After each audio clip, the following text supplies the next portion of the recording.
முன்னாடி குயிக்கா ஒரு ரீகேப் நீங்க எந்த அளவுக்கு புரிஞ்சிருக்கீங்கன்றத. ஸோ த்ரீ ஏகத்துவம்ன்றது எந்த காரணத்தினால அந்த அந்த வார்த்தை வந்தது சொல்லுங்க. ஈவன் லேடிஸும் சிஸ்டர்ஸும் சொல்லலாம். த்ரீ ஏகத்துவம் என்ற வார்த்தை எதனால் வந்தது?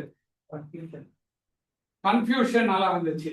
என்ன பீப்புள் கன்ஃபியூஸ்டா இருந்தாங்க? என்ன விதமான போதனை இருந்துச்சு? ஒரே தேவன் அவர் தான் பிதாவா இருக்கிறாரு. அப்புறம் உலகத்துக்கு வரும்போது குமாரனா மாறிட்டாரு. அப்புறம் திருப்பியும் பரலோகத்துக்கு போன பிறகு பிரஸ்தாபியானார் வந்துட்டாருன்னு சொல்லிட்டு ஒரு தவறான கண்ணோட்டம் இருந்தது. அதுக்கு பிறகு ஒருத்தர் வந்தாரு.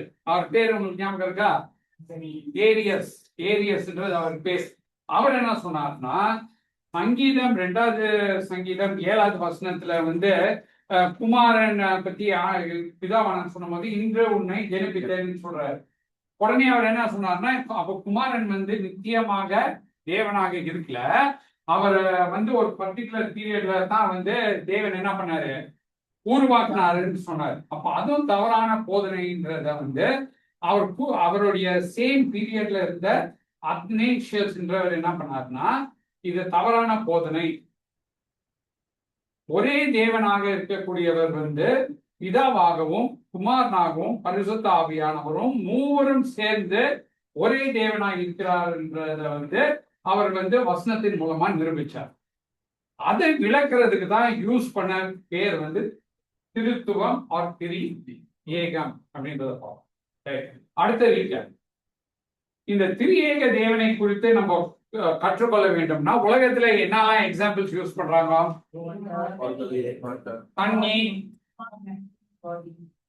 தண்ணியில 3 தன்மை இருக்கு பாத்தீங்களா? தண்ணியை கொதிக்க வச்சீங்கன்னா என்ன வரும்? ஆவி வரும். தண்ணியை ஃப்ரிட்ஜ்ல வச்சீங்கன்னா என்ன வரும்? அப்போ 3 ஒன்னா இருக்குன்றதுக்கு தண்ணியை ஒரு எக்ஸாம்பிள் யூஸ் பண்ணுவாங்க. வேற என்ன எக்ஸாம்பிள் யூஸ் பண்றாங்க? முட்டையில வெளியில ஷெல் இருக்குது, உள்ள ஒயிட் இருக்குது, எல்லோ இருக்கு, 3 ஒன்ல இருக்குன்னு யூஸ் பண்ணாங்க. அப்புறம் டைம் கூட யூஸ் பண்ணாங்க. கடந்த காலம், இப்ப இருக்கிற காலத்துக்கு பேர் என்னன்னா நிகழ் காலம், வார காலம், இதெல்லாம் யூஸ். இதெல்லாம் தேவன் அவரை தெரிஞ்சுக்கிறதுக்கு இதெல்லாம் யூஸ் பண்ணுங்கன்னு சொன்னாரா? சொல்லல. அப்போ தேவன் எதன் மூலமாக தன்னை வெளிப்படுத்துகிறார்? எதன் மூலமாக கேட்டேன், யார் மூலமாக கேட்டேன்? ஆமா, அவருடைய நாமத்தின் மூலமாக, அவருடைய பெயரின் மூலமாக அவரை அறிமுகப்படுத்துறார். அப்போ நம்ம திருத்துவத்தை சரியாக புரிந்து கொள்ள வேண்டும் என்றால் தேவனுடைய பெயரை எந்த மொழியில் நாம் கற்றுக்க வேண்டும்? எபிரேய மொழியில தெரிஞ்சிருக்கும். அப்போ ஆதியாகமம் 1வது அதிகாரத்தின் 1வது வசனத்துல நம்ம பார்க்கிற அந்த தேவன் என்ற வார்த்தையானது ஏலோஹிம் என்று சொல்லக்கூடிய எபிரேய வார்த்தையை குறிக்கிறது. ஏலோஹிம் என்ற வார்த்தையின் அர்த்தம் என்னன்னா, 3ல் 1 பன்மையின் தன்மை உடையவர் ஒன்றா இருக்கிறார்ன்றத குறிக்கும். அப்போ நீங்க உங்க தமிழ் பைபிள்ல நீங்க மார்க் பண்ணி வச்சுக்கோங்க. எங்கெல்லாம் தேவனின் வருதோ அதெல்லாம் ஏலோஹிம் என்ற பெயர். அடுத்தது கர்த்தர் என்ற ஒரு வார்த்தையானது உபயோகிக்கப்பட்டிருக்கு. கர்த்தர் என்றது ஒருமை சொல். அந்த கர்த்தர் என்ற வார்த்தைக்கு இங்கிலீஷ்ல ஜெகோவா அப்படின்னு சொல்லி நம்ம பார்க்கிறோம். அப்போ தேவன் தன்னை வெளிப்படுத்தும் பொழுது பன்மையில் ஒருமை உள்ளவராகவும் ஒருமையில் பன்மை உள்ளவராகவும் யூஸ் பண்றாரு. ஒரு உதாரணத்துக்கு வினோதினியும் கீதாவையும் ஆஃப்டர்நூன் வந்திருக்கிறதுனால உங்களுக்கு எக்ஸ்பிளைன் பண்றோம். ஆதியிலே தேவன் வானத்தையும் பூமியையும் சிருஷ்டித்தாருன்னு சொல்லி வாசிக்கிறோம். இதை நம்ம எபிரேய மொழியில சொல்ல போனோம்னா, ஆதியிலே ஏலோஹிம் வானத்தையும் பூமியையும் சிருஷ்டித்தார்கள் தானே வரணும். 3 தேவர்களா இருந்தா. ஆனா தேவன் எப்படி முடிக்கிறாரு? வானத்தையும் பூமியும் சிருஷ்டித்தார் ஒருமையில முடிக்கிறார். அப்ப நீங்க பைபிள் படிக்கும் போது என்ன நோட் பண்ணணும்னா, எங்க பன்மையில ஸ்டார்ட் பண்ணி ஒருமையில முடிக்கிறாரு, எங்க ஒருமையில ஸ்டார்ட் பண்ணி பன்மையில முடிக்கிறார். ரைட். ஒன் மோர் திங், தேவனுடைய தன்மைகளை குறித்து பார்த்தோம். தன்மைகளை குறித்து பார்க்கும்போது பிதாவானவரும் தேவனாக இருக்கிறார், குமாரனும் தேவனாக இருக்கிறார், பரிசுத்த ஆவியானவரும் தேவனாக இருக்கிறார்கள். இவர்களுக்கு ஒரே தன்மை தான் இருக்கிறது, வெவ்வேறு தன்மைகள் இல்லை. இதனால தான் முட்டையை வந்து எக்ஸாம்பிளா யூஸ் பண்ண முடியாது, வாட்டரை எக்ஸாம்பிளா யூஸ் பண்ண முடியாது, எதையுமே எக்ஸாம்பிளா யூஸ் பண்ண முடியாது. இவர்களுடைய சமத்தன்மைகள் என்னவென்றால் அவர் வந்து நித்திய காலமாய் மூவரும் ஒன்றாய் இருக்கிறாங்க. நித்திய காலமாய், அவங்களுக்கு காலகட்டம் கிடையாது, நேரம்ன்ற காலகட்டம் கிடையாது. அடுத்தது வந்து அவர் அதரிசனமானவர், அவருக்கு ஒரு உருவம் இல்லை, அவருக்கு ஒரு இமேஜ் இல்லை. அதனால தான் அவருக்கு எந்த விதமான இமேஜும் நம்ம என்ன பண்ண முடியாது, உருவத்தையும் உருவாக்க முடியாது. அடுத்தது வந்து அவர் என்ன வார்த்தை, சர்வ வியாபகர், அப்படின்னா எல்லா இடத்துலயும் இருக்கக்கூடியவர். அப்புறம் எல் ஷடாய், சர்வ வல்லமை உள்ளவராய் இருக்கிறார். இந்த தன்மைகள் எல்லாம் வந்து அவருக்கு மட்டும்தான் இருக்கும். யாருக்கு? தேவனுக்கு மாத்திரம் இருக்கக்கூடிய தன்மைகள், அது நமக்கு இருக்கக்கூடிய தன்மைகள் இல்லை இந்த தன்மைகள். ரைட். இப்போ நம்ம என்ன பார்க்க போறோம்னா, இன்னைக்கு இப்போ நம்ம படிக்க போறது என்னன்னா வந்து இந்த பிதா குமாரன் பரிசுத்த ஆவியானவர், இவங்க 3 பேர் இருக்காங்க இல்லைங்களா, இவங்க 3 பேருக்கு இடையில இருக்கக்கூடிய உறவு, இந்த 3 பேருக்கு இடையில இருக்கக்கூடிய உறவு. ஏன்னா இவங்க 3 பேரும் ஒன்னா இருந்தாலும் இவர்கள் இடையில இருக்கக்கூடிய உறவும் இவர்களுடைய பொறுப்பும் வேறுபட்டதா இருக்கிறது. இவங்க 3 பேரும் ஒன்னா இருந்தாலும் இவங்களுடைய உறவும் பிதா குமாரன் பரிசுத்தாவியானவருடைய உறவும் அவர்களுடைய செயல்பாடும் தனிப்பட்டதா இருக்குது. இட்ஸ் நாட் த சேம், தனிப்பட்டதா இருக்குது. அப்போ நம்ம என்ன பார்க்க போறோம்னா, முதல் வந்து இன்னைக்கு ரமேஷ் வந்து தேர்ட் லெசன் போயிடலாம். இந்த பிதாவுடைய ஆள் தன்மையை குறித்து நம்ம பார்க்க போறோம். அப்போ இப்போ நம்ம ஒரு எக்ஸாம்பிள் சொல்றேன். நம்ம வந்து ஆதி ஆகமத்துல இருந்து ஸ்டார்ட் பண்றோம்னு வச்சுக்கோங்க. நம்ம தேவனை இப்படித்தான் பார்க்க முடியும். ஆதி ஆகமம் ஃபுல்லா படிச்சா அவர் என்ன வாங்க நம்ம காட்டுறாரு, சிருஷ்டிக்கக்கூடியவரை காட்டுறாரு. ஆனா புதிய ஏற்பாடுல நமக்கு தெரியும், பிதாவை யாரும் பார்த்தது, தேவனை யாரும் பார்த்தது, அவரோடு இருக்கக்கூடிய அவருடைய குமாரனே அவரை நமக்கு காட்டுறாரு. இப்போ நம்ம பார்க்கும்போது நம்ம கேட்க வேண்டிய கேள்வி என்னன்னா, எதையுமே உருவாக்குறதுக்கு முன்பதாக, எதையுமே படைக்கிறதுக்கு முன்பதாக நித்தியத்துல பிதா குமாரன் பரிசுத்த ஆவியானவர் என்ன பண்ணிட்டு இருந்தாங்கன்னு ஒரு கேள்வி கேட்கு. நான் சொல்றது புரியுதுங்களா? இந்த உலகத்தெல்லாம் உருவாக்குறதுக்கு முன்பதாக, பிரபஞ்சத்தை உருவாக்குறதுக்கு முன்பதாக அவர்கள் என்ன செய்து கொண்டிருந்தார்கள் அப்படின்னு சொல்லி நம்ம பார்க்கும்போது ரொம்ப இம்பார்ட்டண்டா நம்ம இங்க பாக்குறோம். ஆண்டவர் வந்து ஆண்டவராக இயேசு கிறிஸ்து எப்படி இன்ட்ரடியூஸ் பண்றாரு நமக்கு தேவனை? பிதா என்று இன்ட்ரடியூஸ் பண்றாரு. அவரை வந்து ஆரம்பத்துல இவர் தான் உலகத்தை சிருஷ்டித்தாரு, சிருஷ்டித்துக்கு பிளான் போட்டாரு, இவர் தான் பண்ணாம எப்படி அவர் இன்ட்ரடியூஸ் பண்றாரு? யோவான் 14:6 வாசிங்க. அதற்கு இயேசு, நானே வழியும் சத்தியமும் ஜீவனுமாய் இருக்கிறேன், என்னை அல்லாமல் ஒருவனும் பிதாவினிடத்தில் வரான். அப்போ நம்மள எடுத்த உடனே யார்கிட்ட கொண்டு வர்றாரு? ஆமா, அது ரொம்ப இம்பார்ட்டன்ட் பண்ணுது. பிதான்ற வார்த்தை ரொம்ப இம்பார்ட்டன்ட் வேர்ட். உங்களை வந்து நான் கடவுள்கிட்ட கொண்டு வரேன் அப்படின்னு சொல்ல, உங்களை வந்து தேவனிடத்துல கொண்டு வரேன்ட்டு சொல்லல, எங்க கொண்டு வரேன்னு சொல்றாரு. அப்போ பிதா என்பது அவருடைய தன்மை, அவருடைய குணாதிசயத்துல வந்து அவர் என்ன இருக்கிறாரு? பிதாவாக இருக்கிறார். அப்போ ரொம்ப இம்பார்ட்டன்ட். இப்போ உலக பிரகாரமாக இருக்கக்கூடிய தகப்பன் இருந்த ஆண்டவர் இந்த பேரை என்ன பண்ணல, இந்த குணாதிசயத்தை தேர்ந்தெடுக்கும். அவர் நித்தியமா என்னவா இருக்கிறாரு? பிதாவாக இருக்கிறார். அது ரொம்ப இம்பார்ட்டன்ட். அடுத்தது நம்ம பார்க்கும்போது வந்து என்ன பண்ணி கொண்டிருந்தார் ஒரு கேள்வி கேட்டோம் பாத்தீங்களா? அதுக்கு பதில் வந்து யோவான் 17:24 வாசிங்க. அங்கே இருக்குது, இந்த ஸ்கிரீன்ல எழுதி பாருங்க. பிதாவே, உலக தோற்றத்திற்கு முன் என்னவா இருந்தீங்க? அப்போ பிதாவுக்கும் குமாரனுக்கும் உள்ள உறவு எப்பேற்பட்ட உறவா இருந்தது? அன்பின் உறவா இருந்தது. இதுதான் சத்தியத்தின் அஸ்திபாரம். பிதாவானவர் உலக தோற்றத்திற்கு முன்பதாக என்ன பண்ணி கொண்டிருந்தார்? தன் குமாரனை நேசித்தார். இப்போ தேவன் ஒரு ஸ்மால், நம்ம நினைக்கிற மாதிரி சாதாரண ஆள் கிடையாது. அவர் சர்வ வல்லமையை உடையவராக இருக்கிறதுனால, அவருடைய குமாரனை நேசித்தபடியினால, அவருடைய குமாரனின் தன்மைகளை அங்க வெளிப்படுத்த அவர் விரும்பினதன் மூலமாக அவர் குமாரனை என்ன பண்ண வைக்கிறாரு? உலகத்தை சிருஷ்டிக்க வைக்கிறார். ஏன்னா தேவன் என்றவர் ஒரு ஸ்மால் இதுல அவர் மகா வல்லமை உள்ளவர். அவருடைய கெப்பாசிட்டிக்கு ஏற்ற மாதிரி தான் தன்னுடைய குமாரனை அவர் என்ன பண்ண முடியும்? அழகு பார்க்க முடியும். சிருஷ்டின்றதை அழகு பார்க்க முடியும். அதனால ரொம்ப இம்பார்ட்டன்ட் அவர் நேசித்தவராக இருந்தார். ஆகையால் ரொம்ப இம்பார்ட்டன்ட். நான் இங்க ஒரு பாயிண்ட் எழுதியிருக்கிறேன், ரமேஷ் கொஞ்சம் ஒரு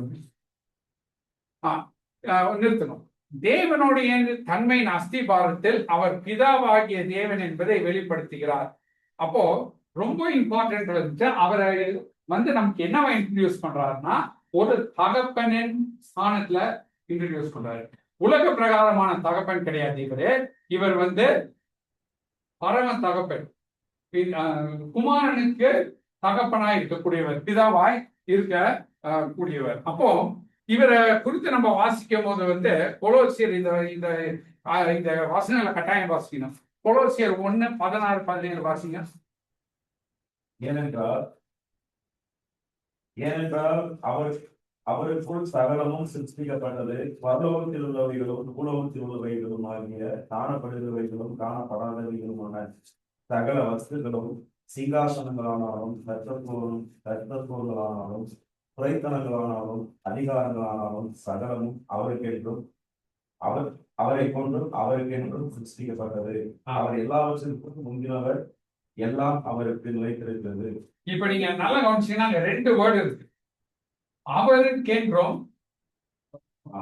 அடுத்த வேர்டு அவரை கொண்டும் அவருக்கென்றும், அவரை கொண்டும் அவருக்கென்றும். அந்த 2 வார்த்தையில நம்ம ஸ்டாப் பண்ணிட்டு இருக்கணும். சோ சிருஷ்டிக்கப்பட்ட அனைத்தும் யாருடைய பர்பஸ்க்காக சிருஷ்டிக்கப்பட்டது? அவருடைய பர்பஸ்க்காக சிருஷ்டிக்கப்பட்டது. அப்போ ரொம்ப இம்பார்ட்டன்ட் பாத்தீங்கன்னா, பிதாவானவர் தன்னுடைய குமாரனை நேசித்து குமாரனுடைய பரிபூர்ண தன்மையை வெளிப்படுத்தத்தக்கதாக குமாரனுக்காக அவர் என்ன பண்றாரு? குமாரனைய அலோவ் பண்ணி இந்த அத்தனை லிஸ்ட் பண்ணிட்டு பார்த்தீங்களா, அதிகாரங்கள், துறைத்தனங்கள், அப்புறம் இந்த உலகம் எல்லாத்தையும் சிருஷ்டிக்கிறார். சோ ரொம்ப இம்பார்ட்டன்ட் முக்கியமா இருக்கிறது நம்ம இல்லை, முக்கியமா இருக்கிறது பிதாவானவர் தன்னுடைய குமாரனின் மேல் வைத்திருக்கிற அந்த அன்பை வெளிப்படுத்தத்தக்கதாக அதை செய்கிறார். அடுத்தது எபிரேயர் 1:10 வாசிங்க. கர்த்தாவே, நீர் ஆதியிலே பூமியை அஸ்திபாரப்படுத்தினீர், வானங்கள் உம்முடைய கரத்தின் கிரியைகளாய் இருக்கிறது. அப்போ நம்ம இங்க பார்க்கும்போது இந்த சிருஷ்டிப்பானது ஒரு சாதாரண விஷயம் கிடையாது. இந்த உலகத்தை, இந்த பிரபஞ்சத்தை சிருஷ்டிக்கத்தக்கதாக அந்த மகா ஞானமும் பராக்கிரமும் உடையவராதான் தேவன் இருக்கிறார். அப்போ நம்மளுக்கு வசனத்தின் மூலமாக தெரியும், சகலத்தையும் அவர் சிருஷ்டிக்கும் போது தேவனுடைய வார்த்தை என்ன பண்ணுதுன்னு சொல்லி நம்ம 1 யோவான்ல வாசிக்கிறோம். யோவான் 1ஆம் அதிகாரத்துல ஆண்டவராகிய இயேசு கிறிஸ்து என்ன பண்ணார்? அதை சிருஷ்டித்தார். அப்போ பிதாவுடைய திட்டத்தை குமாரனானவர் என்ன பண்றாரு? சிருஷ்டிப்பின் மூலமாக நிறைவேற்றார்.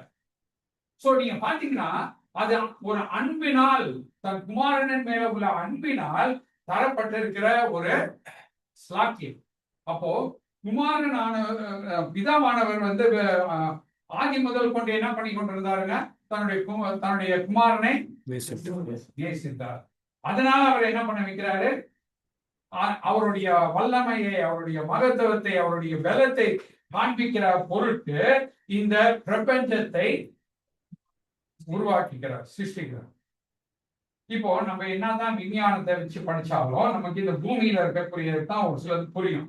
இப்ப எதுக்காக இந்த பிரபஞ்சத்தின் கோலங்கள் எல்லாம் எதுக்காக இருக்குது என்னன்னு நம்மளால பரிபூர்ணமா தெரியாது. ஆனா தேவனுக்கு தெரியும். அது ஒரு நோக்கத்துக்காக அவர் செய்யக்கூடியவரா இருக்கிறார். அப்போ ரொம்ப இம்பார்ட்டன்ட் என்னன்னா, பிதாவானவர் குமாரனை என்ன பண்றாரு? அப்போ ஒரு தகப்பன் தன் மகனை நேசிப்பது போல வந்து காட்டிலும் இவர பிதாவிடத்துல இருந்து தான் நம்ம எப்படி நேசிக்கணும்ன்றத கற்றுக்கொள்ள வேண்டும். ரைட். இப்ப நம்ம என்ன பார்த்தோம்? உலக தோற்றத்துக்கு முன்பதாக நேசிக்கிறாரு, குமாரன் மூலமாக சகலத்தையும் உருவாக்கி வந்து குமாரனுக்காகவே அதை விற்கிறாரு. ஏன் இது இம்பார்ட்டன்ட்னா, நம்ம நிறைய நேரத்துல வந்து சத்தியத்தை கற்றுக்கொள்ளும் போது என்ன பாக்குறோம்னா, நம்மள தான் வச்சு மெசேஜஸ் கொடுக்குறோம். நம்ம இப்படி இருக்கணும், நம்ம அப்படி இருக்கணும், நம்ம தான் அங்க முக்கியமான ஆளா காட்டப்படுகிறோம். ஆனா சத்தியத்துக்குள்ள போய் நீங்க வேதத்தை பாத்தீங்கன்னா, நம்ம சிருஷ்டிக்கப்பட்ட ஒரு சிருஷ்டிப்பு, நம்ம அங்க முக்கியம் இல்ல. தேவன் என்ன பண்றாருங்க? கிருபையினால நம்மள அவருடைய இதுக்குள்ள கொண்டு வராரே ஒழிய நம்ம இம்பார்ட்டன்ட் இல்ல. அவருக்கு யார் இம்பார்ட்டன்ட்? பிதாக்கு யார் இம்பார்ட்டன்ட்? தன்னுடைய குமாரன் இம்பார்ட்டன்ட். நேசிக்கிறாரு. ரைட். இப்போ வந்து குமாரன் மேல எப்படியெல்லாம் அவர் அன்பை வந்து வெளிப்படுத்தினாருன்னு சொல்லி நம்ம அடுத்த ஒரு சில வசனங்களை வாசிக்கிறோம். யோவான் 3:35 வாசிங்க. பிதாவானவர் குமாரனில் அன்பாயிருந்து எல்லாவற்றையும் அவர் கையில் ஒப்புக் கொடுத்திருக்கிறார். இப்போ நீங்க பாத்தீங்கன்னா, பிதாவானவர் தான் வந்து எல்லாவற்றுக்கும் மேலானவர் நம்ம பார்த்தோம். எல்லா பொறுப்பும் அவர் கையில, அதிகாரமும் அவர் கையில இருக்கு. இப்போ வந்து அவர் என்ன பண்றாருங்க? இந்த வசனத்தை வாசிக்கும் போது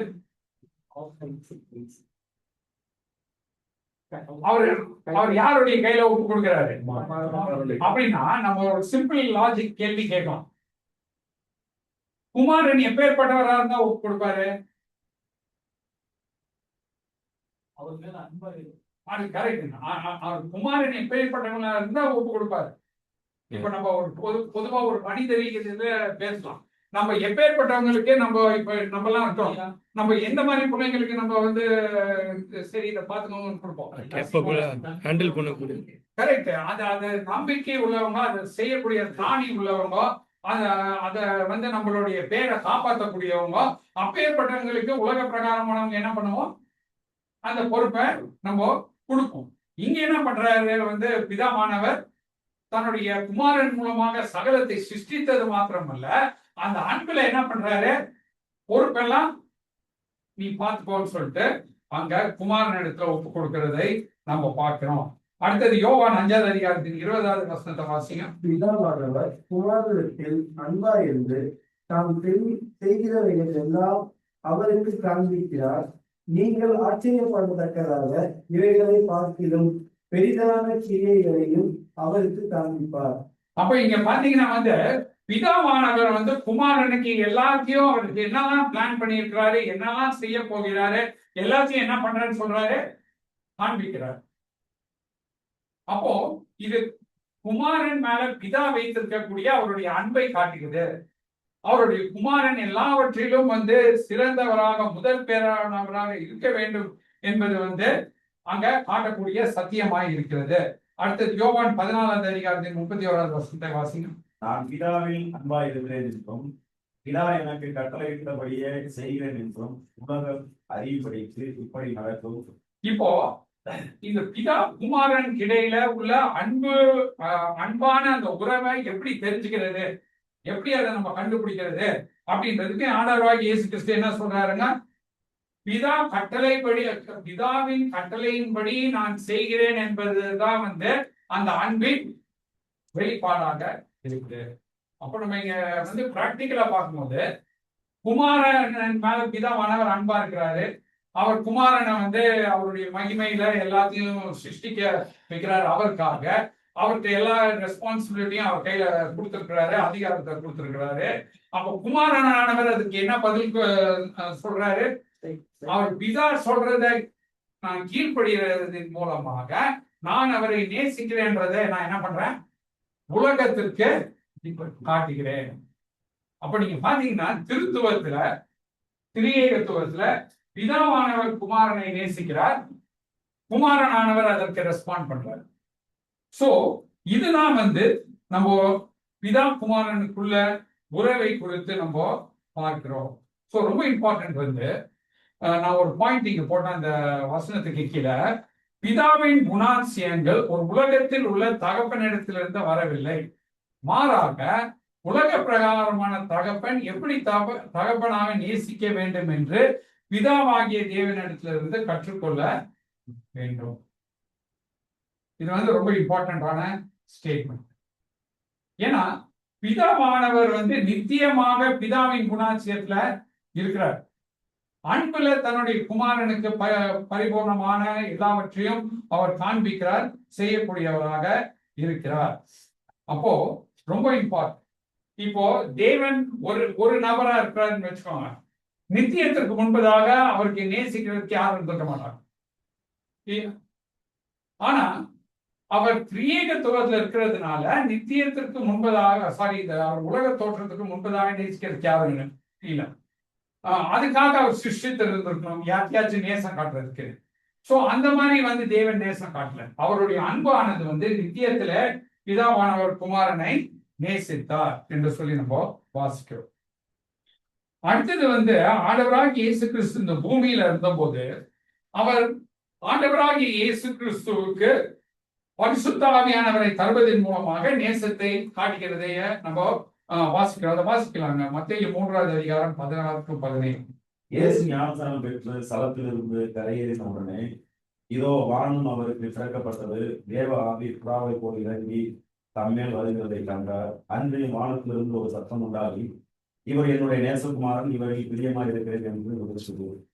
இப்ப நீங்க பாத்தீங்கன்னா அவர் ஆண்டவராக இயேசு கிறிஸ்து பூமியில பிதாவுடைய சித்தத்தை நிறைவேற்றத்தக்கதாக அவருடைய அன்புல வந்து யார தராருன்னா பரிசுத்த ஆவியானவரை அங்கே அவருக்கு பரிபூர்ணமாக அருளுகிறார். அதன் மூலமாக என்னன்னு சத்தத்துல சொன்னாரு, இவர் என்னுடைய இனகுமாரன். That's very important word. இவர் என்னுடைய இனகுமாரன், நான் நேசிக்கக்கூடிய குமாரன், இவரின் மேல நான் என்னவா இருக்கிறேன், பிரியமா இருக்கிறேன். So the whole understanding of the Trinity நமக்கு என்ன தெரியணும்னா வந்து பிதாவானவர் நேசிக்கக்கூடிய குமாரன். அதுதான் வந்து முக்கியமாக நம்ம பார்க்கிறோம். அது மட்டும் இல்லாம யாரு நேரத்துல இருந்து பரிசுத்த ஆவியானவர் வருகிறார், பிதாவின் இடத்துல இருந்து பரிசுத்த ஆவியானவர் வருகிறார். சோ இதை நம்ம மறந்துடக்கூடாது. ரைட். இப்போ அடுத்தது நம்ம கேட்க வேண்டிய கேள்வி என்னன்னா வந்து இந்த திரியேகத்தில் குமாரன் பரிசுத்த ஆவியானவர்களுக்கு இடையே உள்ள செயல்பாடு என்னன்றதை வந்து நம்ம அடுத்தது பார்க்க வேண்டும். ஓகே. சோ ரொம்ப இம்பார்ட்டன்ட் வந்து தேவன் பிதாவானவர் தான் ஃபைனல் டிசிஷன் மேக்கிங் அத்தாரிட்டி. பிதாவானவர் தான் எல்லாவற்றையும் முடிவு செய்யக்கூடிய சர்வ அதிகாரியாக இருக்கிறார். சோ நீங்க வந்து சிருஷ்டிப்பை பார்த்தாலும் சரி, ரட்சிப்பை பார்த்தாலும் சரி, இந்த உலகம் எப்படி முடியுதுன்னு பார்த்தாலும் சரி, இது அனைத்தையும் முடிவு செய்யக்கூடியவர் யாரா இருக்காரு, பிதாவானவர் இருக்கிறதை நம்ம பார்க்கிறோம். நீங்க வந்து சங்கீதம் 2வது சங்கீதத்துக்கு திருப்பினீங்கன்னா அதுல ஒரு சில வசனங்களை வாசிக்கலாம். சங்கீதம் 2வது வசனத்தை வாசிங்க. கர்த்தருக்கு விரோதமாகவும் அவர் அபிஷேகம் பண்ணினவருக்கு விரோதமாகவும் பூமியின் ராஜாக்கள் எழும்பி நின்று அதிகாரிகள் ஏகமாய் ஆலோசனை பண்ணி. இப்ப நீங்க பாத்தீங்கன்னா கர்த்தருக்கு விரோதமாகவும், கர்த்தர் தான் இப்ப என்ன பண்றாரு, அபிஷேகம் பண்ணப்பட்டவர் என்றது அவருடைய குமாரன், அவருக்கு விரோதமாகவும் எழுப்புறாங்க. சோ கர்த்தர் வந்து அப்புறம் பிளான் பண்றாரு இவங்களை என்ன பண்ணணும்னு சொல்லிட்டு 5-6 வாசிங்க. 4-5. பரலோகத்தில் வீற்றிருக்கிறவர் நகைப்பார், ஆண்டவர் அவர்களை இகழுவார். அப்பொழுது அவர் தமது கோபத்திலே அவர்களோட பேசி தமது உக்கிரத்திலே அவர்களை கலங்க பண்ணுவார். நான் என்னுடைய பரிசுத்த பர்வதமாகிய சீயோன் மீதில் என்னுடைய ராஜாவை அபிஷேகம் பண்ணி வைத்தேன் என்றார். அப்போ இங்க நம்ம பார்க்கிறோம், பிதாவானவர் தான் வந்து டிசைட் பண்றாரு யார் வந்து அந்த அவருடைய அரசாட்சியை செய்ய போறதுன்றத அவர் தான் டிசைட் பண்றாரு. அது அவருடைய குமாரனாக இருக்கிறார் என்பதை நாம் அறிஞ்சிருக்கிறோம். ஒரே நிமிஷம், வெளிப்படுத்தின விசேஷம் 19வது அதிகாரம் 13-16 பாருங்க. குறிக்கப்பட்ட வஸ்திரத்தை தரித்திருந்தார், அவனே நாமும் தேவனுடைய வார்த்தை என்பதே. பரலோகத்தில் உள்ள சேனைகள் வெண்மையும் சுத்தமுமான மெல்லிய வஸ்திர தரித்தவர்களாய் வெள்ளை குதிரைகளின் மேல் ஏறி அவருக்கு பின் சென்றார்கள். ஆமா, இங்கேயும் நீங்க பாத்தீங்கன்னா தன்னுடைய குமாரன் வந்து ராஜாதி ராஜாவாக கர்த்தாதி கர்த்தாவாக வருவதற்கு முன்பதாக இங்க பரலோகத்துல இருக்கக்கூடிய காட்சியை நம்ம பார்க்கிறோம். சோ குமாரனானவருக்கு வந்து பிதாவானவர் வந்து இந்த அதிகாரங்களை கொடுக்குறாரு, அவர் தான் அதை டிட்டர்மின் பண்றாரு. அப்புறம் ஆண்டவராகிய இயேசு கிறிஸ்து வந்து பூமியில ஜெபம் பண்றதுக்கு நமக்கு சொல்லி கொடுக்கும் போது 2 முக்கியமான விஷயத்த சொன்னாரு. மத்தேயு 6வது வசனத்தை 6வது அதிகாரத்துக்கு திருப்பலாம். அங்க யாருடைய ராஜ்யம் யாருடைய சித்தம்னு சொல்றாருன்றத சொல்லுங்க. பிதாவின் ராஜ்யம். அடுத்தது என்ன சொல்றாரு? பிதாவின் சித்தம். சோ பிளான் யார்கிட்ட இருந்து வருது? பிதாவின் இடத்துல இருந்து வருகிறது. இப்ப இது நமக்கு தெளிவா புரியுதுங்களா? பிதாவுடைய சித்தத்தை நிறைவேற்ற, பிதாவுடைய ராஜ்யத்தை ஆளுகை செய்ய குமாரன் இடத்திலே அது கொடுக்கப்பட்டிருக்கிறது. இப்போ இந்த பிதாவானவருக்கு இந்த குமாரன் என்ன பண்றாருன்னா வந்து கீழ்பட்டு இருக்கிறார். ஒரு தகப்பன் மகன் உறவில் எவ்வாறு ஒரு பிள்ளை தன் தகப்பனுக்கு கீழ்படுகிறதோ அவனமாகவே வந்து ஆக்சுவலா வந்து உலக பிரகாரமான ஒரு தகப்பன் பிள்ளையை கம்பேர் பண்ண முடியாதுங்க. ஏன்னா இவர் வந்து பரத்துல இருக்கக்கூடிய பரிபூர்ணமான பரிசுத்த தகப்பன், அவருடைய குமாரனும் பரிபூர்ணமான பரிசுத்த குமாரன். இவர்கள் இடையில இருக்க உறவுல பிதாவானவர் அன்பை காட்டுறாரு, மகன் என்ன பண்றாரு? கீழ்படுத்துறாரு. அதற்கு அவர் என்ன பண்றாருன்னா சப்மிட் பண்றாரு. அதை செய்வதற்கு தன்னை ஒப்பு கொடுக்கறத நம்ம வாசிக்கிறோம். நான் நிறைய வசனம் இங்க கோட் பண்ணியிருக்கிறேன், ஒரு சிலதை நம்ம வாசிப்போமாக. யோவான் 6:38 வாசிங்க. என் சித்தத்தின்படி அல்ல, என்னை அனுப்பினவருடைய சித்தத்தின்படி செய்யவே நான் வானத்திலிருந்து இறங்கி வந்தேன். சோ ரொம்ப கிளியரா இருக்குது. அவருடைய சித்தம் இல்ல, யாருடைய சித்தம்? பிதாவுடைய சித்தத்தை செய்யறதுக்கு வந்தேன்னு ரொம்ப கிளியரா சொல்றாரு. அடுத்தது 4:34 வாசிங்க. அதே யோவான். இயேசு அவர்களை நோக்கி, நான் என்னை அனுப்பினவருடைய சித்தத்தின்படி செய்து அவருடைய இதையே முடிப்பதே என்னுடைய போதனமாக இருக்கிறது. சோ நீங்க பாத்தீங்கன்னா மறுபடியும் ரிப்பீட்டடா சொல்றாரு, அவருடைய பிளான் இல்ல, அனுப்பின தன்னுடைய பிதாவுடைய பிளான் என்ன. அடுத்தது 5வது அதிகாரம் 23-24 குமாரனை கனம் பண்ணாதவன் அவரை அனுப்பின பிதாவையும் கனம் பண்ணாதவனாய் இருக்கிறான். சோ இங்க நீங்க பார்க்கும்போது வந்து யாரை அனுப்பினார் போட்டிருக்காரு சொல்றாரு? குமாரனை அனுப்பினார். 2 பேரையும் கனம் பண்ண வேண்டும் என்றது தேவனுடைய சித்தமாய் இருக்கிறது. பிதாவானவரையும் கனம் பண்ண வேண்டும், குமாரனானவரையும் கனம் பண்ண வேண்டும். 30வது வசனத்தை வாசிங்க, அதே அதிகாரத்தை. நான் என் சுயமாய் ஒன்றும் செய்கிறதில்லை, நான் கேட்கிறபடியே நியாயத்திற்கிறேன். எனக்கு சித்தமானதை நான் தேடாமல் என்னை அனுப்பின பிதாவுக்கு சித்தமானதையே நான் தேடுகிறபடியால் என் தீர்ப்பு நீதியாக இருக்கிறது. சோ நீங்க பாத்தீங்கன்னா வந்து எல்லாமே பிதா, எல்லாமே பிதா. எத்தனை டைம் சொல்றாரு? பிதாவின் இடத்துல கேட்கறத நான் செய்யறேன், பிதாவின் இடத்துல கேட்கறத நான் கீழ்படுகிறேன், பிதாவின் இடத்துல நியாயம் தீர்க்கிறபடி உங்களை நியாயம் தீர்க்கிறேன்னு சொல்றாரு. 36-38 வாசிங்க. யோவானுடைய சாட்சியை பார்க்கிலும் மேன்மையான சாட்சி எனக்கு உண்டு. அது என்னவெனில், நான் நிறைவேற்றும்படிக்கு பிதாவானவர் எனக்கு கற்பித்ததும் நான் செய்து வருகிறதுமான கிரியைகளையே பிதா என்னை அனுப்பினார் என்று என்னை குறித்து சாட்சி கொடுக்கிறது. என்னை அனுப்பின பிதா தாமே என்னை குறித்து சாட்சி கொடுத்திருக்கிறார். நீங்கள் ஒரு காலம் அவர் சத்தத்தை கேட்டதும் இல்லை, அவர் ரூபத்தை கண்டதும் இல்லை. சோ ரொம்ப ரிப்பீட்டடா அவங்க வந்து கிளியரா சொல்றாரு, அவருடைய ரூபத்தை வந்து யாரும் பார்த்தது இல்லை, ஆனா குமாரன் பார்த்திருக்காரு. பார்த்தது மட்டும் இல்ல, அவர் என்ன பண்றாருன்னா பிதாவுடைய சகலத்தையும் அவரை நிறைவேற்றக்கூடியவராக இருக்கிறார். அப்போ பிதாவுடைய அதிகாரத்துக்கு தம்மை என்ன பண்றாரு? கீழ்படுத்துகிறார். எதனால கீழ்படுத்துறாருன்னு சொல்லி நம்ம வாசித்தோம். அன்பாய் இருக்கிறபடினா பிதாவானவர் அன்புல இதை காட்டுறாரு, அந்த அன்புக்கு பிரதிபலிப்ப இவர் அந்த காட்டுறதை வாசிக்கிறோம். இந்த மற்ற வசனம் எல்லாம் நீங்க உங்களுடைய தனிப்பட்ட நாட்டில் படிச்சு பாருங்க. மத்தேயு 11வது அதிகாரம் 25-27 வாசனம்.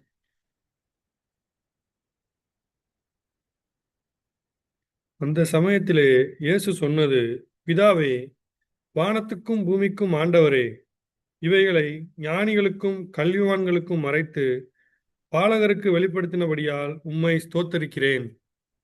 ஆம் பிதாவே, இப்படி செய்வது உம்முடைய திருவுளத்துக்கு பிரியமாயிருந்தது. சகலமும் என் பிதாவினால் எனக்கு ஒப்புக் கொடுக்கப்பட்டிருக்கிறது. பிதா தவிர வேறொருவனும் குமாரனை அறியான்.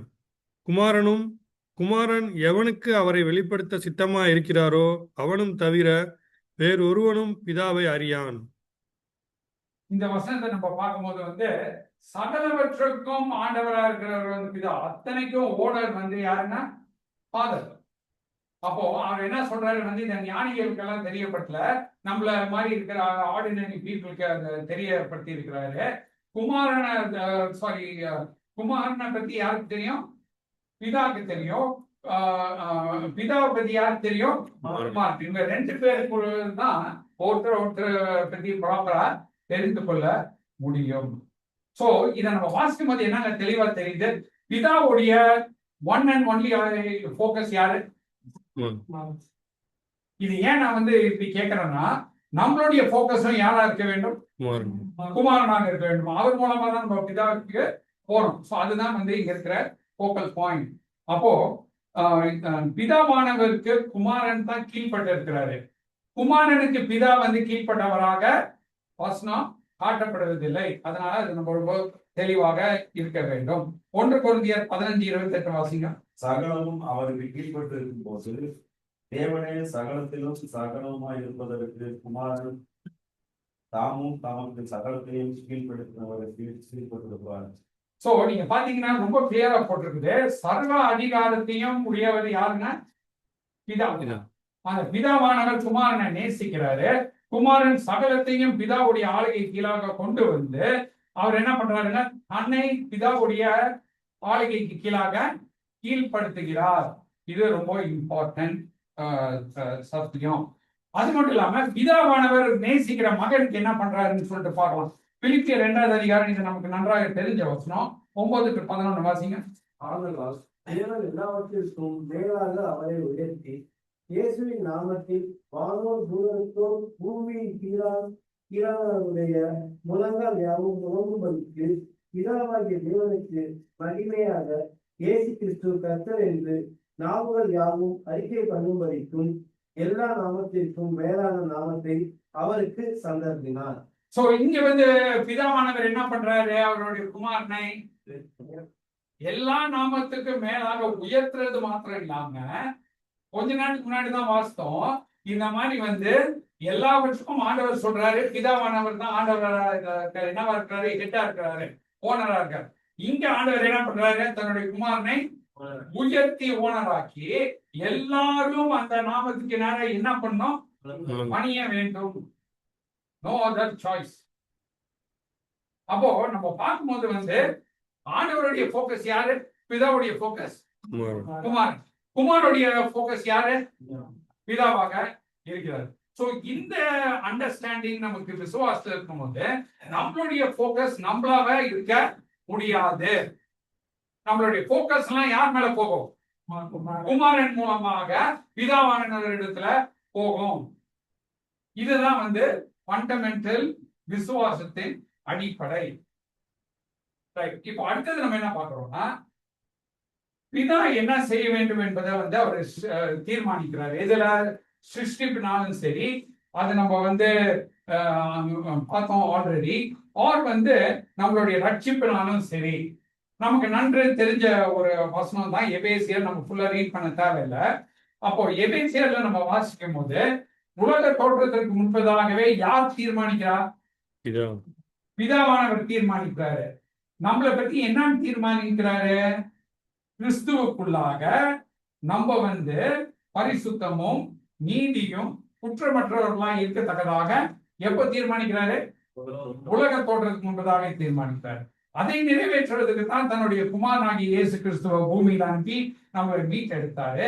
அதை உறுதிப்படுத்தத்தான் ஆவியானவரை கொண்டு அந்த இதை வந்து முத்திரை போட்டு நம்மளை வந்து உறுதிப்படுத்தார். சோ இத பிளான் பண்ணவர் யாரு? பிதாவானவர். நிறைவேற்றினது யாரு?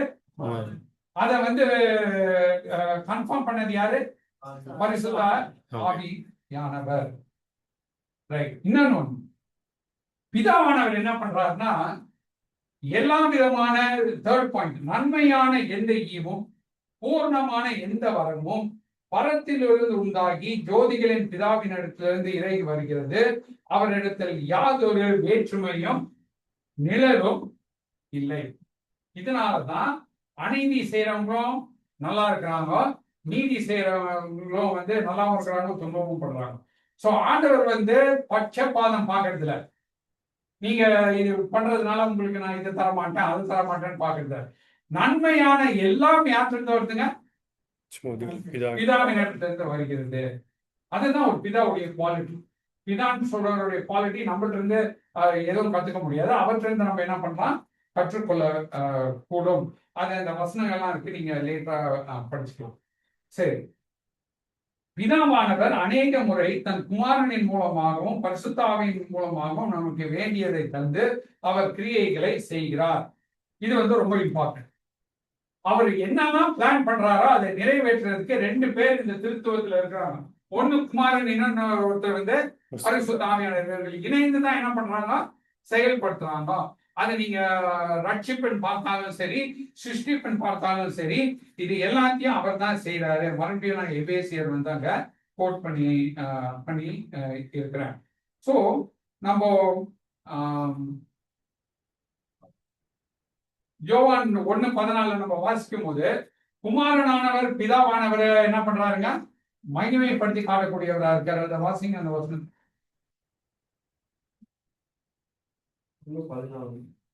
அந்த வார்த்தை மாம்சமாகி கிருபையினாலும் சத்தியத்தினாலும் இணைந்தவராய் நமக்குள்ளே வாசமாயினார். அவருடைய மகிமையை கண்டோம். அது பிதாவுக்கு ஒரே தரானவருடைய மகிமைக்கு ஏற்ற மகிமையாகவே இருந்தது. சோ நம்ம பார்க்கும்போது அந்த பிதாவுடைய மகிமையை வந்து வெளிப்படுத்தணும்னா வேற யாரும் இல்லை. யாரால மட்டும்தான் வெளிப்படுத்த முடியும்? குமாரன் மாத்திரம் தான் அவரை வெளிப்படுத்த முடியும். அது மட்டும் இல்லாம வந்து பரிசுத்த ஆவியானவரையும் பிதாவானவர் தருகிறார். அது வந்து மத்தேயு 7வது அதிகாரத்தின் 11வது வசனத்தை வாசிங்க.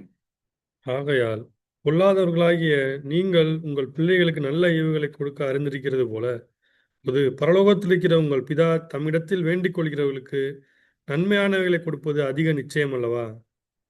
சோ நம்ம இங்க பார்க்கும்போது வந்து தமிழ்ல நன்மையானவர்கள் போட்டிருக்குது. இங்கிலீஷ்ல ஒருத்தர் படிங்களேன், Matthew 7:11.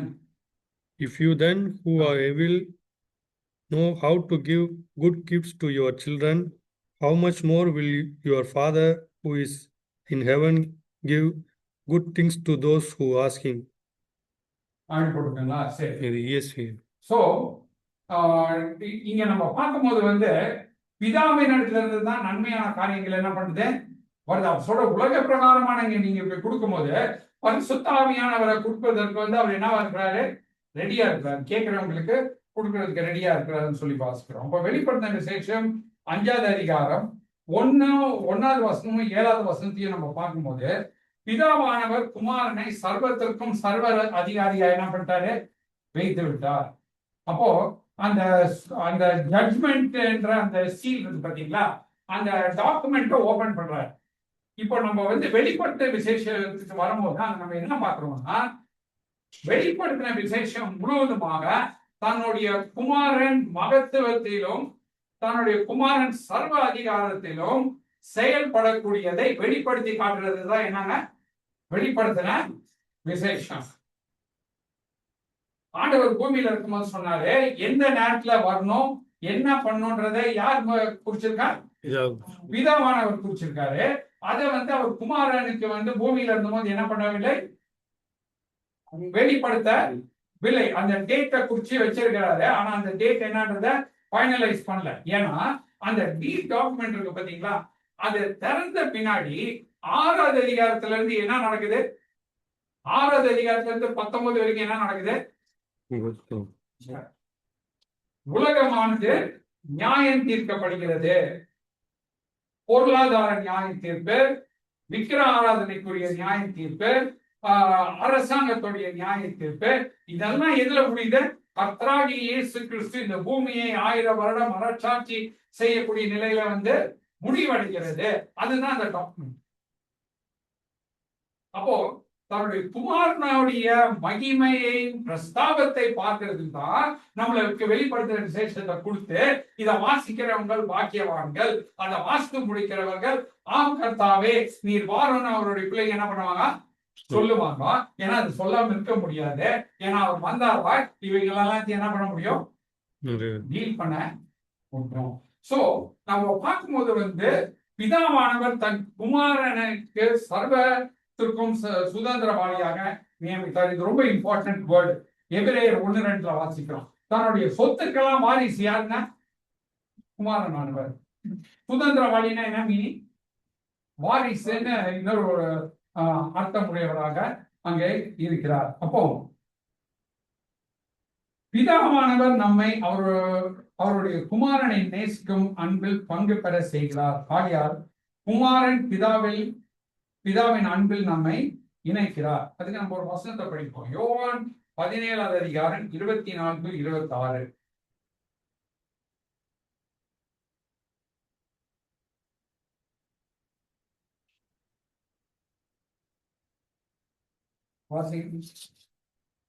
பிதாவே, உலகத்தோற்றத்துக்கு முன் நீர் என்னில் அன்பாயிருந்தபடியால் நீர் எனக்கு தந்த என்னுடைய மகிமையை நீர் எனக்கு தந்தார்கள் காணும்படியாக நான் எங்கே இருக்கிறேனோ அங்கே அவர்களும் என்னுடனே கூட இருக்க விரும்புகிறேன். நீதியுள்ள பிதாவே, உலகம் உம்மை அறியவில்லை, நான் உம்மை அறிந்திருக்கிறேன். நீர் என்னை அனுப்பினதை இவர்களும் அறிந்திருக்கிறார்கள். நீர் என்னிடத்தில் வைத்த அன்பு அவர்களிடத்தில் இருக்கும்படிக்கும் நானும் அவர்களிடத்தில் இருக்கும்படிக்கும் உம்முடைய நாமத்தை அவர்களுக்கு தெரியப்படுத்தினேன், இன்னமும் தெரியப்படுத்துவேன் என்றார். இப்போ இந்த வசனத்துல பாத்தீங்கன்னா ஆண்டவராகிய இயேசு கிறிஸ்து தன்னுடைய பிதாவினிடத்துல பேசுறார். இந்த வசனத்துல எவ்வளவு மகத்துவமான காரியங்கள் நிறைந்திருக்குன்னு பாருங்க. உலக தோற்றத்திற்கு முன் நீர் என்னில் அன்பாய் இருந்தபடியினால் நீர் எனக்கு தந்த என்னுடைய மகிமையை, அப்போ நல்லா கவனிங்க, இப்போ நீங்களும் நானும் உலக தோற்றத்துக்கு முன்பதாக அவருக்கு என்ன மகிமை இருந்துச்சுன்றத இங்க உட்கார்ந்துட்டு நம்மளால பார்க்க முடியாது. ஆனா என்ன சொல்றாரு,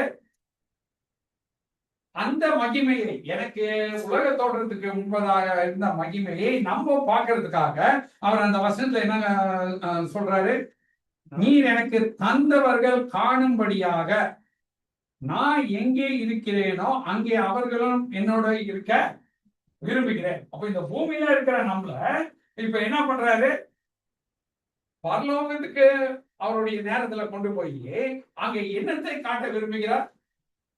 உலக தோற்றத்திற்கு முன் தன் பிதாவோடு இருந்த அந்த மகிமையை காட்ட விரும்புகிறார். அது எவ்வளவு பெரிய ஒரு மகத்துவமான காரணம். அங்க போகும்போது நமக்கு அந்த டிஸ்பிளே கிடைக்குது. நாடகத்துக்கு போறவங்களுக்கு அந்த டிஸ்பிளே கிடைக்க முடியுமா? முடியாது. நமக்கு அந்த பெரிய ஸ்லாக்கியம் கிடைக்கப்பட்டிருக்குது. இதை பார்ப்பதற்கு நம்மளுக்கு எவ்வளவு பெரிய ஒரு கிருபையானது தரப்பட்டிருக்குது உலக தோற்றத்திற்கு முன்பதாக. அடுத்தது என்ன சொல்றாரு, நீதியுள்ள பிதாவே, உலகம் உம்மை அறியவில்லை, நான் உம்மை அறிந்திருக்கிறேன், நீர் என்னை அனுப்பினதை இவர்களும் அறிந்திருக்கிறார்கள். அப்போ நமக்கு என்கரேஜ்மெண்ட் என்னங்க, பிதாவானவர் குமாரனை நேசித்தால் இந்த நேசம் உள்ள குமாரன் நம்மளை கொண்டு போய் அங்க தன்னுடைய பிதாவுடைய மகத்தை காண செய்கிறார். அப்புறம் 26 சொல்றாரு, நீர் என்னிடத்தில் வைத்த அன்பு அவர்களிடத்தில் இருக்கும்படிக்கும். அப்படிங்க நினைச்சு பாருங்க. நான் நிறைய டைம் ஜெபம் பண்ணும்போது இதை பண்றேன். பிதாவானவர் குமாரனை நேசிக்கிறதுக்கு அவர் எல்லாவற்றிலும் என்னவா இருந்தாரு, பரிபூர்ணமான பரிசுத்தரா இருந்தாரு. அவரை நேசிக்கலாம். அதே அன்புல நேசிக்கணும்னா நம்ம அதுக்கு கொஞ்சம் கூட தகுதி ஏற்படும். குமாரனை நேசிக்கிறாருன்னா அவர் அந்த தரத்துக்கு கரெக்டா இருந்தார், நேசிக்கிற தரத்துக்கு. ஆனா தேவன் என்ன பண்றாரு, அதே அன்புல கொஞ்சம் குறைச்சி இல்ல, கொஞ்சம் கூட்டி இல்ல, அதே அன்புல நம்மளை நேசிக்கும்படி நானும் அவர்களிடத்தில் உடைய நாமத்தை அவர்களுக்கு தெரியப்படுத்தினேன், இன்னமும் தெரியப்படுத்துவேன் என்றார். அப்போ பிதாவை குறித்து நம்ம நினைக்கும் போது என்னதாங்க நமக்கு அவரை பத்தி தெரிஞ்சு கொள்ள வேண்டும்? இந்த வசனத்தை வாசிக்கும் போது குமாரனை மகிமை குமாரனுடைய மகிமை, குமாரனுடைய மகத்துவம், இதெல்லாம் அவர் எதனால செஞ்சாரு? அன்பாய் அவர் அன்பாய் இருக்கிறபடினால செஞ்சாரு. அது அங்கேயே அவர் நிறுத்தியறோம். எங்க குமாரனோடைய நிறுத்தியல்ல. இந்த வசனம் என்ன சொல்லுது? மகிட்டேன் தன்னுடைய குமாரனின் மூலமாக நமக்கு சேம் ஈக்குவல் அன்பை கொடுக்கிறாரு. அப்போ குமாரனானவர் பிதாவுக்கு ரெஸ்பான்ஸ் பண்ணும்போது அவரை கீழ்ப்படுகிறதுக்கு காரணம் என்னங்க? அந்த அத்தாரிட்டிக்கு கீழே அந்த அன்பிற்கு பதிலளிக்கத்தக்கதாக கீழ்ப்படிந்தாரு. சோ நம்ம பிதா என்ற அந்த தேவன் தன்னை வெளிப்படுத்தும் போது அது அவருடைய நித்திய குணாட்சியமாக இருக்கிறது. அதுல அவரு யாரு அவருக்கு முக்கியமாக செயல்படுறாரு? யாருங்க முக்கியமா செயல்படுறார்? தன்னுடைய குமாரன் அவருக்கு முக்கியமாக இருந்தார். அவருக்காக இந்த உலகம் படைக்கப்பட்டது. அந்த அன்பு அதோட நிறுத்தியர்ல, நம்மள காட்டத்தக்கதாக குமாரனை அனுப்பி நம்மள பாவத்துல இருந்து மீட்டெடுத்து இப்போ நம்மள ஃபியூச்சர்ல என்ன காட்ட போறாரு? உலக தோற்றத்துக்கு முன்பதாக அவருக்கு இருந்த மகிமையை காட்ட போறாரு. அப்புறம் அதே அன்புல நம்மள என்ன பண்றேன்னு சொல்றாரு?